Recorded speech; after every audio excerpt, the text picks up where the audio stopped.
Vashi sector 17 हा mini India आहे. या गणपती स्थापना आम्ही 1985 सालापासून करत आलेलो आहोत. 5001 रुपये त्यांनी दिले. त्यावेळेला पैशाचं महत्व अतिशय होतं. परीक्षक ज्या वेळेला येतात ते पहिल्यांदा मूर्तीच्या डोळ्याकडे बघतात.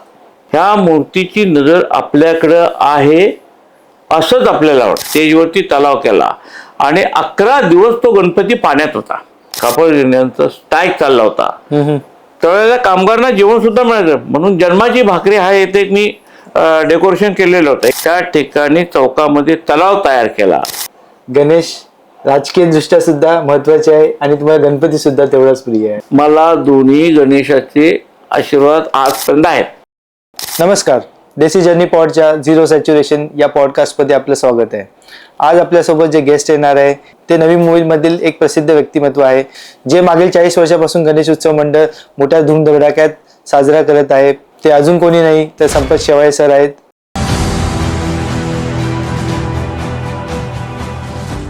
सार्वजनिक गणेश उत्सव मंडळ सेक्टर 17 याचे तुम्ही संस्थापक अध्यक्ष आहात. तर हा पूर्ण उत्सव तुम्ही 1985ला सुरू केला. तर याच्या मागचं कारण, कसा सुरू झाला, काय सुरू झालं, याच्या मागची स्टोरी आम्हाला ऐकायला खूप आवडेल. सार्वजनिक गणेश उत्सव मंडळ सेक्टर 17 हा उत्सव आम्ही 1985 सालापासून करत आलेलो आहोत.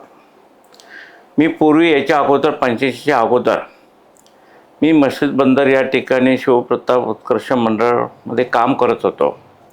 आणि तिथे काम करत असता असता मी 1984 मे 84ला मुंबईला राहायला आलो. आणि मग 1985 पासून सेक्टर 17 हा नुसता स्थापन झालेला होता. या ठिकाणी ज्या बिल्डिंग आहेत त्याच्यामध्ये 70% बिल्डिंगला उशी ह्या 1984-85 साली मिळाल्या होत्या. आणि आपण नवी मुंबईतसुद्धा आपण गणेश उत्सव मंडळ आपलं असावं म्हणून 1985 साली या गणेश उत्सव मंडळाची मी स्थापना केली. काय म्हणजे असं त्याच्या मागचं काय उद्दिष्ट होतं, तुम्हाला काय, कुठून प्रेरणा मिळाली? गणेश उत्सव साजरा करत असताना ही जी प्रेरणा आहे ही लहानपणापासून आहे. मी माझ्या गावी, राहत्या गावी गणपती घरीमध्ये बसवायचो. मग आम्ही लहानपणी गणपती घरी आणल्यानंतर अतिशय खेळामेळाच्या वातावरणात त्याची आरती करायचो. मी प्रत्येकाच्या घरामध्ये शाळेत असताना मी जायचो, आरती करायचो. गणपती आगमन करताना एखाद्याच्या ट्रॅक्टरमधून गावातले सगळे गणपती एकत्र करायचे आणि ते आगमन करायचो. नंतर आगमन झाल्यानंतरसुद्धा मग त्या घरचं वातावरण अगदी बदलून जातं. ज्या घरात गणपती येतो त्या घराचं वातावरण पूर्णपणे बदललेलं असतं. प्रत्येकजण अरे आमच्या घरी गणपती आलेला आहे आणि आमच्या घरी गणपती तुम्ही दर्शनाला या. गावीसुद्धा आम्ही असंच म्हणायचो की आमच्या घरी गणपती आणलेला आहे, तुम्ही आरतीला या, तुम्ही पूजेला या. कारण आमच्याकडे गावी गणपती म्हटलं की मग सत्यनारायणाची पूजा असायची, वेगवेगळ्या प्रकारचे खेळ असायचे. काही वेळेला घरातल्या घरात खेळ करायचो आम्ही. म्हणजे असा प्रकार लहानपणापासून ही गणपतीची आवड असल्यामुळे मग तीच मुंबईला आल्यानंतर मस्जिद बंदरवरून नवी मुंबईला आल्यानंतर मुंबईत चालू केला. अच्छा, पण आता नवी मुंबईमध्ये तुम्ही आला, नवीन ठिकाणी आला, तर तिथे एवढ्या लोकांना एकजूट करणं आणि मग उत्सव साजरा करणं, तर त्यावेळेस अशा काय अडचणी होत्या? मी ज्या सेक्टरमध्ये राहतो वाशी सेक्टर 17मध्ये, मी नेहमी म्हणतो की वाशी सेक्टर 17 हा मिनी इंडिया आहे. या सेक्टरमध्ये प्रत्येक राज्यातील कमीत कमी 1-2 फॅमिली तरी राहते. इथं सर्व समाजाची लोकं राहतात, सर्व धर्माची लोकं राहतात. आणि अशा ठिकाणी गणेश उत्सव साजरा करत असताना यांना पहिल्यांदा मला विश्वासात घ्यावं लागलं. आणि जवळजवळ 2-3 महिने मी प्रत्येकाशी काही सोसायटीच्या या चेअरमनशी बोलायचो, त्या सेक्रेटरी बोलायचो, काही व्यापाऱ्याशी बोलायचो. आणि अशा पद्धतीनंतर सेक्टर 17 हा कमर्शियल एरिया आहे आणि कमर्शियल एरियामध्ये एक मोठा उत्साह असावा म्हणून या लोकांना मी एकत्रित केलं. आणि या लोकांना एकत्रित केल्यानंतर त्या ठिकाणी मी गणपती स्थापना केली आणि 1985 साली सेक्टर 17 कुबेर या ठिकाणी स्थापना केली. आणि त्यापासून हे गणेश उत्सव मंडळ मोठ्या उत्साहाने साजरा होत आहे. अच्छा, पहिले रेमंड सर्कलवर होतं, त्याच्यानंतर आपलं मॅगडी सर्कलवर आलं आणि आता गार्डनमध्ये. की मनामध्ये प्रत्येक वेळा 3-3 वर्षानंतर गणपतीची जागा शिफ्ट करायची, वेगळ्या ठिकाणी करायची. ते कधीतरी दुःखही वाटायचं की आपण एका ठिकाणी गणपती बसवला पाहिजे. मग बसवल्यानंतर तो कमीत कमी 3 वर्ष तरी तिथं बसवायचा असतो. म्हणजे हे पारंपरिक पद्धत जी आहे ती 3 वर्षानंतर मी परत तो महात्मा फुले भवन या ठिकाणी सर्कलला नेला. कारण पाठीमागचा पाम बीच रोड हा त्यावेळेला नुसताच बनत होता. परंतु मला वाटतं त्यावेळेचे पोलीस आयुक्तालय सामरा साहेब ठाण्याचे हे आले होते आणि एकदा गणपतीसाठी इकडं आले. मग त्यांनी मला माझ्या गणपती म्हणजे 17च्या गणपतीसाठी दर्शनासाठी सुद्धा मी त्यांना आणला. आणि त्यावेळेला मला क्वेश्चन केला की जे हा पाम बीच रोड चालू झाल्यानंतर मग तू काय करणार, तुमचं मंडळ काय करणार.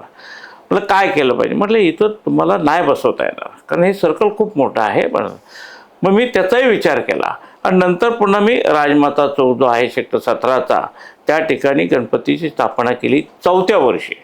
म्हणजे पहिले 3 वर्ष कुबेरच्या येतात, नंतर 3 वर्ष महात्मा फुले भवनच्या तिथे आणि नंतर राजमाता चौकामध्ये गणपती स्थापन केलं मी. आणि त्या ठिकाणी स्थापन करत असताना सुद्धा एक मनामध्ये खूप भीती निर्माण व्हायची कारण तो रोडवरती गणपती होता. कारण चारी बाजूला रोड असल्यामुळे त्या आणि क्रिश्चियनिटी विथ कमर्शियल असल्यामुळे जे शाळेच्या बसेस यायच्या, शाळेच्या बसेस आल्यानंतर अंगामध्ये म्हणजे एक मनामध्ये भीती काय झालं तर म्हणजे जर तरच्या गोष्टी मनामध्ये यायच्या. परंतु सुदैवाने सर्कलमध्ये गणपती बसवत असताना तो गार्डनमध्ये जाईपर्यंत ग्राउंडमध्ये जाईपर्यंत काही तिथं झालं नाही. हे गणपतीच्या आशीर्वादाने झालं. आणि आता तुम्हाला तर मोठी जागा भेटलं, खूप मोठी प्रशस्त जागा, मग त्यामध्ये तुम्ही मोठे मोठे देखावे उभारले. बघा हायकोर्टाचा आदेश आला की रस्त्यावरती गणपती बसवायचे नाहीत. त्यावेळेला त्या वर्षी गणपतीचं जवळजवळ 90% डेकोरेशन मी पूर्ण केलेलं होतं. परंतु DCP आले, ECP आले, महापालिकेचे उपायुक्त आले, ॲडिशनल कमिशनर आले, पोलीस स्टेशनचे सिनियर पी आले. हे महापालिका आणि पोलीस स्टेशन ही सगळी मंडळी गणेशोत्सव मंडळाच्या तिथे आली आणि मला म्हटले की बाबा गणपती तर बसवता येणार नाही. मी मान्य केलं कारण आपलं मंडळ हे मंडळ मोठं होत चाललेलं आहे.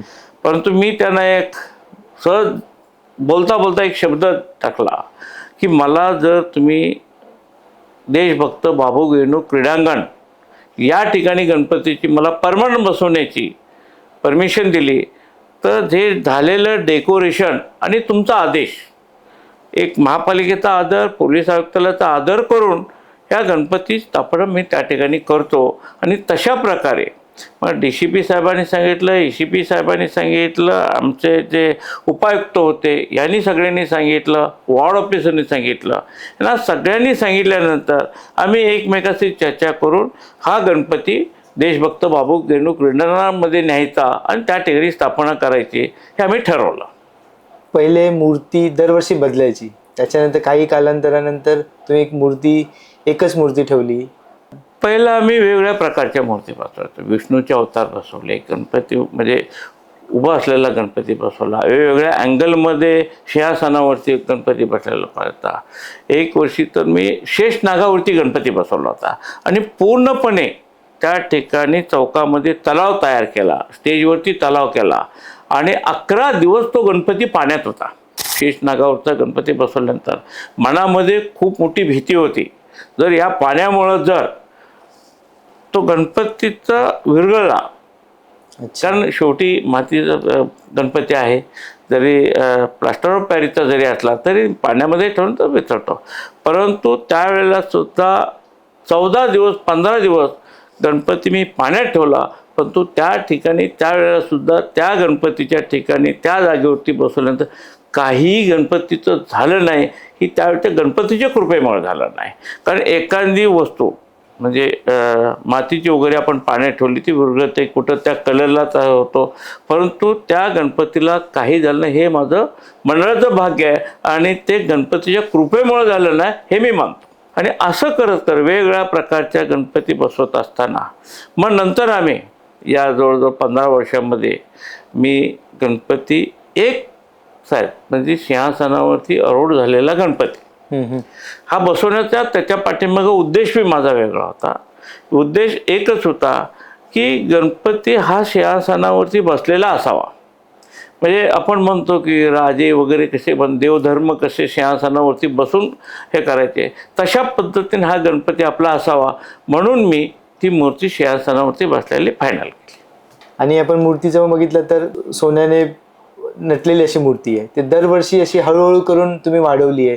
आजची गणपतीची उंची ही 13 फुटाची आहे. या गणपतीला पहिल्यांदा काय आलं असेल तर तो मुकुट आला सोन्याचा. आणि मग मुकुट आल्यानंतर हा प्रश्न मंडळाला पडला, मंडळाच्या कार्यकर्त्यांना पडला की आता इथून पुढे आपल्याला गणपती चेंज करता येणार नाही. कारण प्रत्येक वर्षी तो मुकुट बदलायचा किंवा त्याची गडणजडण ही वेगळी करायची ही होऊ शकणार नाही, मंडळाकडनं होऊ शकणार नाही. कारण तो प्रेझेंट दिलेला मुकुट आहे. कारण त्या काळामध्ये मंडळ एवढं मोठंही झालेलं नव्हतं की लाखो रुपये त्या मुकुटावरती खर्च करायचा आणि प्रत्येक वर्षी तो चेंज करायचा. म्हणून आम्ही त्याच वेळेला ठरवलं, मुकुट आल्यानंतर आम्ही सगळ्या मंडळाच्या कार्यकर्त्यांनी एकत्र बसून आम्ही ठरवलं की इथून पुढं मूर्ती चेंज करायची नाही. आणि ते आजपर्यंत आम्ही ते करत आलेलो आहोत. नवी मुंबईतल्या पहिलं आगमन जोरदार तुम्ही सुरू केलं. गणेश उत्सवाचं गणपतीचं आगमन हे मुंबईपासून मी ऐकत आलो होतो किंवा काही काही ठिकाणी मी गणपतीचं आगमन बघायला सुद्धा जायचो. कारण मला हौस आहे. गणपती कुठे चांगल्या ठिकाणी असेल रात्रीचं जाऊन आम्ही 2-4 जण गाडीत बसायचो, बघून यायचो त्या मंडळाचं डेकोरेशन कसं आहे काय कसं आहे हे बघून यायचो आम्ही. आणि हे बघण्याची आवड, मला गणपतीचं डेकोरेशन बघण्याची आवड मी मुंबईत आल्यापासून आहे. पूर्वी आम्ही लालबागला यायचो, गणपती रात्रभर ते लालबागचे सगळे गणपती बघायचो. नंतर काही ठिकाणी गिरगावचे गणपती बघायचो, कॉटनगिरीचे गणपती बघायचो, माटुंग्याला सुद्धा आम्ही गणपती यायचो बघायला. म्हणजे हे त्यावेळेपासूनच वेगवेगळ्या गणपतीचं डेकोरेशन बघण्यासाठी आम्ही रात्रभर आम्ही फिरायचो. आणि दुसरी गोष्ट, या गणपतीला जसजसे दागिने यायला लागले, म्हणजे पहिल्यांदा मुकुट आला, नंतर हार आला, नंतर पावलं आली, तर नंतर हात आला, नंतर कमरपट्टा आला, बाजूबंद आले, हे सगळे हत्यारं आली, तर गणपतीचे जे 2 दात असतात ते सुद्धा आले. ह्या सगळ्या गोष्टी आल्यानंतर आम्ही आता फायनल केलं ही फिक्स मूर्ती. आमचे नाना सोनारांनी हे सगळं गाणं मध्ये बनवलेलं आहे. आणि नाना सोनाने बनवल्यानंतर नाना सोनासुद्धा त्या ठिकाणी 2 वेळा येतात आणि ते बघतात आता मुकुट व्यवस्थित बसलं आहे का नाही, हात व्यवस्थित बसले का नाही, कमरपट्टा व्यवस्थित आहे का नाही, हार व्यवस्थित झाले का नाही, बाजूबंद व्यवस्थित बसलेत का नाही. कारण बाजूबंद दंडातले आणि तोडे असे वेगवेगळ्या प्रकारचे, हातार व्यवस्थित हातात बसलेत का नाही, दंत व्यवस्थित बसलेत का नाही, अंगठी व्यवस्थित बसल्या का नाही, ह्या सगळ्या गोष्टीकडं नाना सोना जातीने बारकाईनं लक्ष देतात. 40वं वर्ष माझं आहे. पहिलं 3 वर्ष सोडल्यानंतर म्हणजे 36 वर्ष आम्ही गणपती, भावे बांदेकर हे खूप मोठे मूर्तिकार आहेत मुंबईतले घाटकोपर, आणि 36 वर्ष त्यांच्याकडे मूर्ती आणत असताना, मूर्ती आणायचं म्हटलं की माझ्याकडे कार्यकर्ते सुद्धा फार कमी होते. मग काही वेळेला मूर्ती आणत असताना किंवा मूर्ती उचलून ट्रकमध्ये ठेवताना सुद्धा जो त्रास व्हायचा, पूर्वी फोरक्लिप वगैरे काही नसायचे, आता फोरक्लिप आल्या. आता त्यावेळेला एके वर्षी तरी मला तिथे असा अनुभव आला की मूर्ती आम्ही मोठी सांगितली, पण मूर्ती मोठी सांगितल्यानंतर ती उचलायची कोणी तिथे. कारण माझ्याकडे कार्यकर्ते येईन मी 8-10 लोक होतो आम्ही. उदाहरणार्थ आमच्या पूर्वी चंद्रकांत दाभंग म्हणून आता खूप मोठे व्यापारी आहेत, शिंगाडे म्हणून आहेत, किशोर जाधव म्हणून आहेत, आणि आम्ही दिलीप राऊळ, संपत शेवळे, दिलीप धुमाळ, किशोर आपला सुतळे साहेब, हे आम्ही जे पूर्वीपासून आलो होतं. एकमेव मंडळ असं असेल की 40-39 वर्ष पूर्ण करून त्या अध्यक्ष, उपाध्यक्ष, सेक्रेटरी, खजिनदार, कमिटी तेच आहे. हा लोकांचा आमच्यावरती असलेला विश्वास, वर्गणी किती गोळा होते हे कुणाला माहिती नाही, परंतु वर्गणी किती गोळा झाल्यानंतर त्याचा विनियोग कशा पद्धतीनं होतो हे सत्रातले सगळे व्यापारी किंवा रहिवासी बंधू सगळे बघतात. म्हणून या लोकांच्या विश्वासाला सुद्धा कुठेही तडा जाता कामा नये याची दक्षता सुद्धा आम्ही पदाधिकारी घेतो, इंडिव्हिज्युअल मी घेतो. आणि म्हणून आजपर्यंत बघा, पाहिलं असेल तुम्ही, गेले 8-10 वर्ष तुम्ही येत आहे, पदाधिकारी आमचे तेच आहेत, चेअरमन सेक्रेटरी तेच आहेत, खजिनदार तेच आहेत, ट्रेझर तेच आहेत, कमिटी तेच आहेत, सल्लागार आमचे तेच आहेत. आणि आमच्याकडे सल्लागारसुद्धा अतिशय चांगले आहेत, म्हणजे समाजामध्ये त्यांची प्रतिष्ठा असणारे सल्लागार आहेत.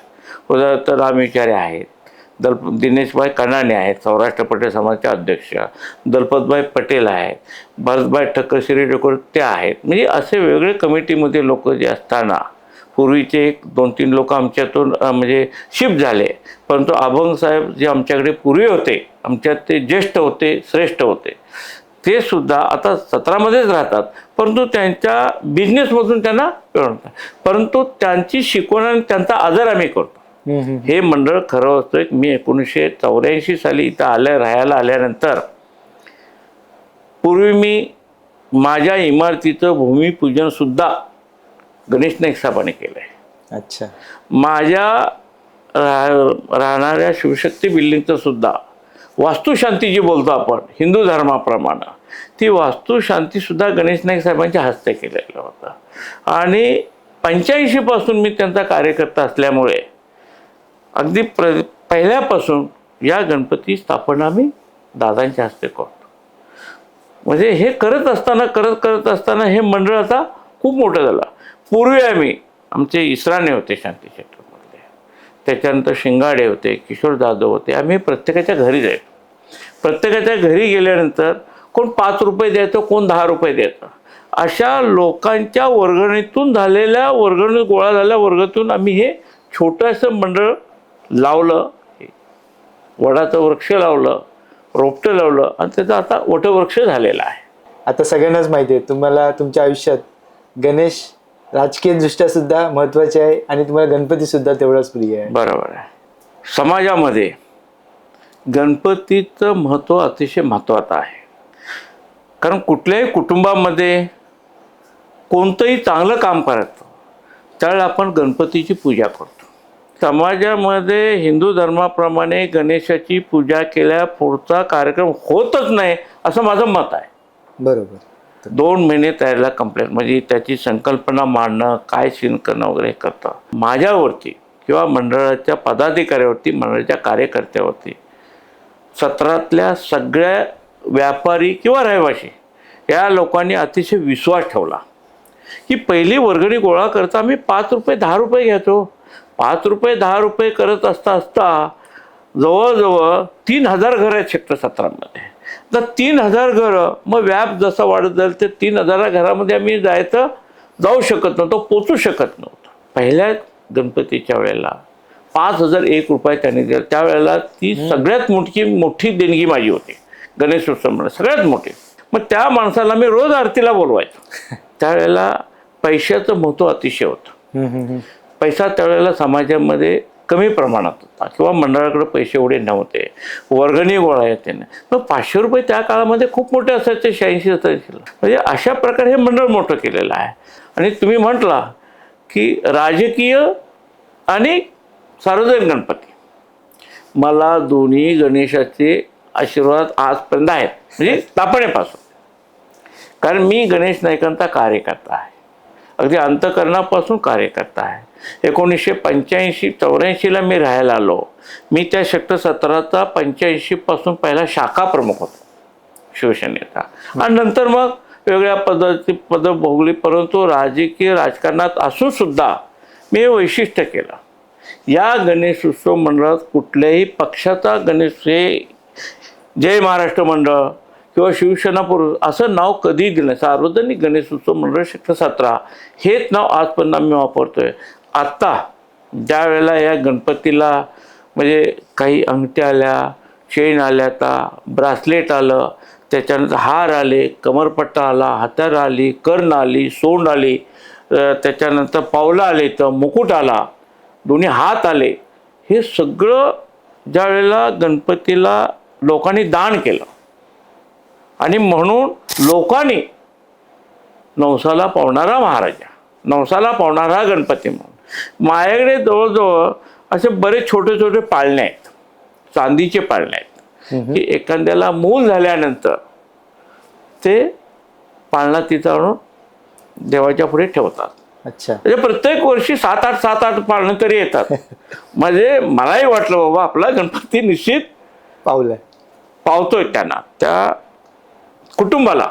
हे मी बोललो म्हणून नाही, हे लोकांना त्याचा आलेला अनुभव आहे.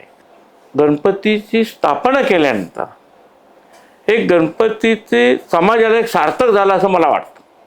कारण सेक्टर 17मध्ये विविध जाती धर्माची लोक आहेत आणि या सर्व जाती धर्माच्या लोकांच्यामध्ये गणपती मोठ्या उत्साहाने साजरा करणं, मोठ्या आनंदाने साजरा करणं, इथे सकाळपासून संध्याकाळपर्यंत म्हणजे तिथं कार्यकर्ते राहतात. या गणपतीचं पहिल्यापासून मी वैशिष्ट्य केलं आहे की 24 तास दर्शन खुलं. 24 तास दर्शन खुलं. ओके. 24 तास म्हणजे रात्री बेरात्री कधीही माणूस आला गणपती तिथे दर्शन घ्यायचं, ते वॉचमन आमचे असतात किंवा कार्यकर्ते असतात, त्यांनी जावा दर्शन घेऊन या. आणि माझ्याकडे संध्याकाळची लोक खूप मोठ्या प्रमाणात येतात. कारण सेक्टर 17 हा हायवेला लागून आहे. बरोबर. आणि आता ह्या गणपतीची प्रसिद्ध होत असल्यामुळे पश्चिम महाराष्ट्रामध्ये जाणारे किंवा इकडे जळगाव धुळ्याकडे सुद्धा जाणारे गाड्या किंवा कोकणात जाणाऱ्या गाड्या सुद्धा गणपतीचं दर्शन घेतल्याशिवाय शक्यतो पुढे जात नाहीत. अच्छा. हा मला आलेला अनुभव. काही माझे मित्रमंडळी कोल्हापूरचे आहेत, सांगलीचे आहेत, म्हणजे माझं गाव म्हणजे कराड तालुका असल्यामुळं तिकडली काही मंडळी येतात, गणपतीचं दर्शन घेतात आणि परत ते जातात. या गणपती दिवसांदिवस या गणेश उत्सव मंडळाचं नाव खूप मोठ्या प्रमाणात होत आलेलं आहे. जसं तुम्ही बोललं की 40 वर्ष झालं तुमची सेम कमिटी आहे, तेच लोक आहेत मोठ्या मोठ्या पदांवर, पण तरी आम्ही बघतो की सेकंड जनरेशन झाली, आता थर्ड जनरेशन सुद्धा त्याच मंडळात काम करतात. आता कसं आहे, मी आमच्या नंतरचं सेकंड जनरेशन जे आहे आलेलं आहे गणेश उत्सव मंडळामध्ये कार्यकर्ते आलेले आहेत, मी त्यांना म्हणतो की बाबा तुम्ही कोणीतरी अध्यक्ष व्हा, कुणीतरी सेक्रेटरी व्हा, कुणीतरी खजिनदार व्हा किंवा कमिटीमध्ये तुम्ही या. परंतु हा एवढं मोठं सगळं गणेश उत्सव मंडळ छोटं म्हणजे थोडं असं गेलेलं आहे. ते एकदम असं नाही गेलं, छोट्या प्रमाणात त्याच्यानंतर असं गेलेलं आहे. आणि हे करत असताना या सगळ्या मुलांनी आम्ही कशा पद्धतीनं लहानपासून त्यांनी पाहिलंय. आणि आता आपण जर आपल्याला अध्यक्ष बनवलं तर भविष्यात मला सुद्धा त्याची काळजी आहे की कुणीतरी, मी जरी म्हणतो शेवटी माणूस आहे, पदाधिकारी किंवा कमिटी मेंबर बनायचं म्हणलं की ते नको म्हणतात, ते लांब पळतात. कुठलंही छोटं डेकोरेशन असू द्या, मोठं डेकोरेशन द्या, गणपती स्थापनेच्या आदल्या दिवशी आमचं डेकोरेशन पूर्ण असतं. साधारण 2019 का 20च्या दरम्यान पूर आलेला, तर तिथे सुद्धा तुम्ही खूप मदत पुरवली. म्हणजे आगमन सोहळा कॅन्सल छोट्या प्रमाणात केला. बघा, या गणेशोत्सव मंडळाने ज्या वेळेला आम्ही स्थापन केले, एक 2-3 वर्ष झाल्यानंतर पहिल्यांदा आम्ही हँडिकॅपना 3 चाकी सायकली दिल्या. अच्छा. मंडळाने. त्याच्यानंतर जे साईटला कुबडी जी म्हणून असतो त्यांना कुबड्या काही लोकांना वाटप केल्या. आता काही हॉस्पिटलची बिलं सुद्धा या मंडळाने भरलेले आहेत. काही शाळाचे विद्यार्थी सुद्धा आम्ही अडॉप्ट केलेले आहेत. आता माझ्याकडे जवळ 50 ते 60 विद्यार्थी अडॉप्ट केलेले आहेत. आणि त्यांना वर्षभर पुरेल एवढं साहित्य आम्ही हे मंडळ देतो. आता पूर्वी माणगावला खूप मोठा, बऱ्याच वर्षापूर्वी तिथे पूर आला होता, त्यावेळेला सुद्धा आम्ही मंडळाने किंवा सेक्टर 17तल्या काही व्यापारी म्हणून 1-2-3 गाड्या धान्य नेऊन दिलं, काही कपडे दिले. तर म्हणजे हे मंडळ पहिल्यापासूनच समाज उपयोगी वस्तूचं वाटप करतं. आता 2019-20ला खूप मोठा सांगली, सातारा, कोल्हापूरला पूर आला होता. त्या पुरामध्ये आम्ही जवळजवळ 50 लोक गेलो होतो, 2 गाड्या धान्य वगैरे ते घेऊन सगळं.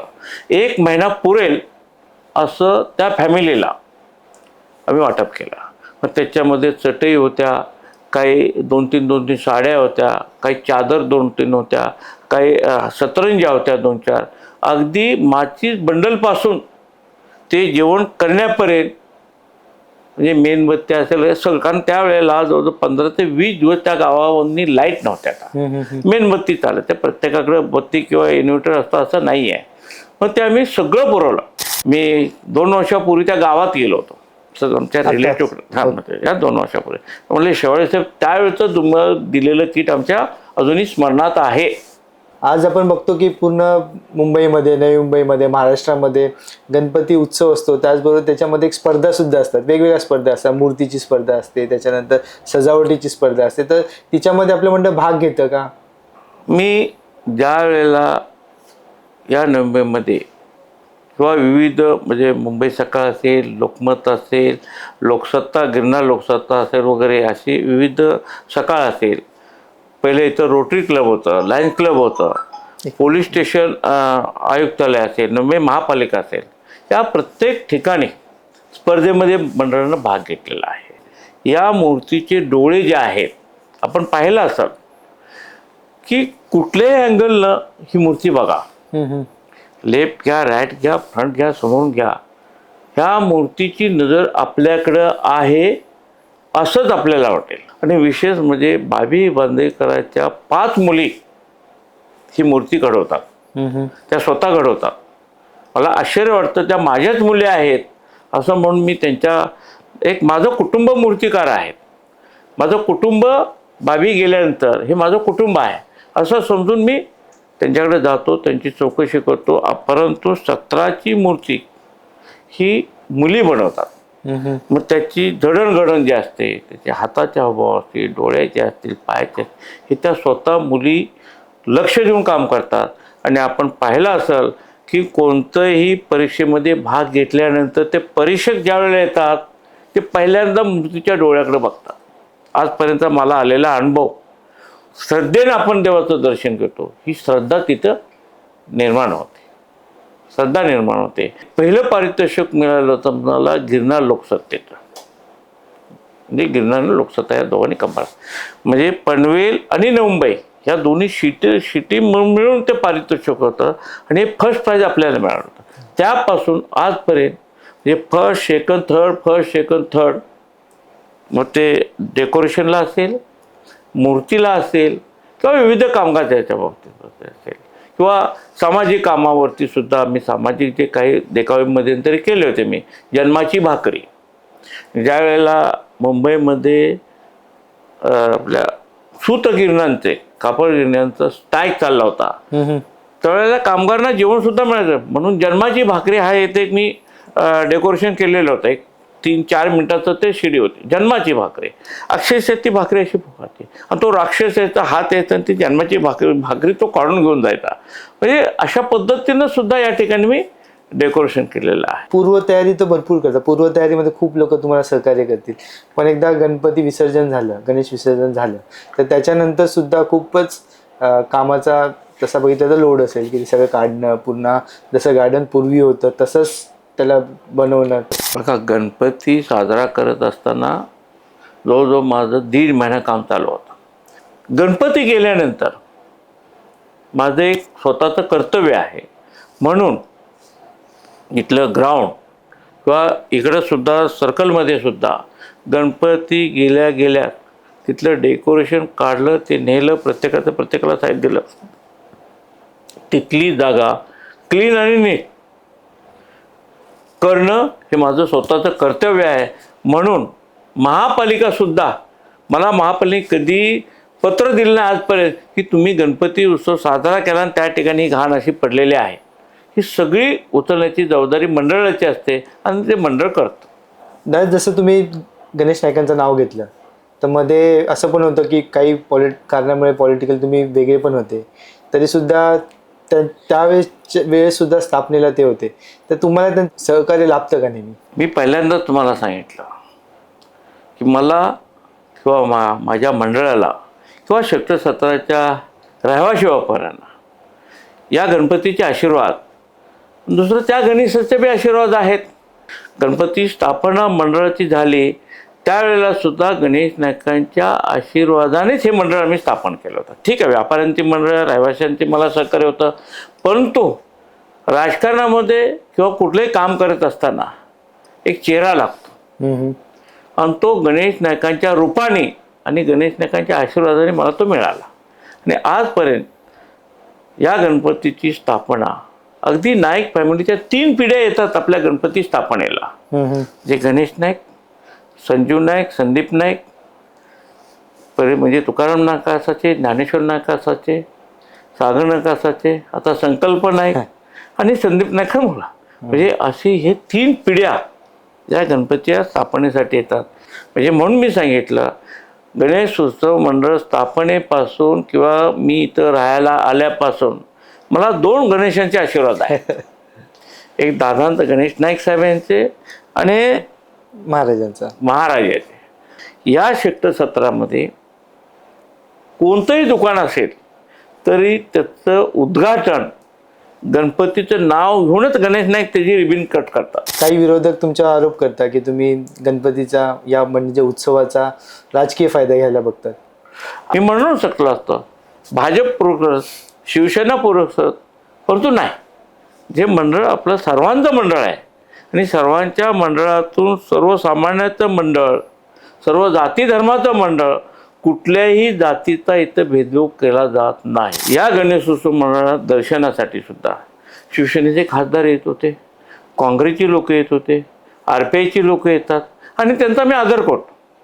गणपतीच्या दर्शनासाठी येणाऱ्या प्रत्येक जाती धर्माचा असेल, प्रत्येक पक्षाचा कार्यकर्ता म्हणून असेल, त्या सगळ्यांचा मी गणेशोत्सव मंडळाच्या वतीने त्यांचा आदर करतो.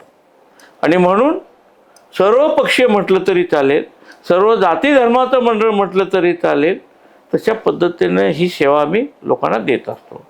त्याच्यानंतर मग त्यातले कार्यकर्ते असतील आमचे, म्हणजे गणपती स्थापनेपासून गणपती विसर्जन करेपर्यंत माझे जे कार्यकर्ते 50-60 कार्यकर्ते रात्रंदिवस तिथं मेहनत करणारे आहेत. तुम्ही पाहिलं असाल कार्यकर्ते कितीही लाईन जरी असली तरी सतत लाईन अशी फिरत राहते. कुठे लोकांना थांबवून लाईन वाढवणं वगैरे असा प्रकार आपल्याकडे नसतो, किंवा रात्रीचं दर्शन बंद करणं हे या मंडळात नसतं. प्रत्येक लाईन अशी सतत फिरती राहिली पाहिजे. माझं मंडळाच्या कार्यकर्त्यांना, मंडळाच्या प्रत्येक पदाधिकाऱ्यांना माझी एकच इच्छा असते, येणारा माणूस गणपतीचं दर्शन अंतःकरणापासून त्याला दर्शन घे, पण त्याला उभं राहू द्या, दर्शन घेऊ द्या.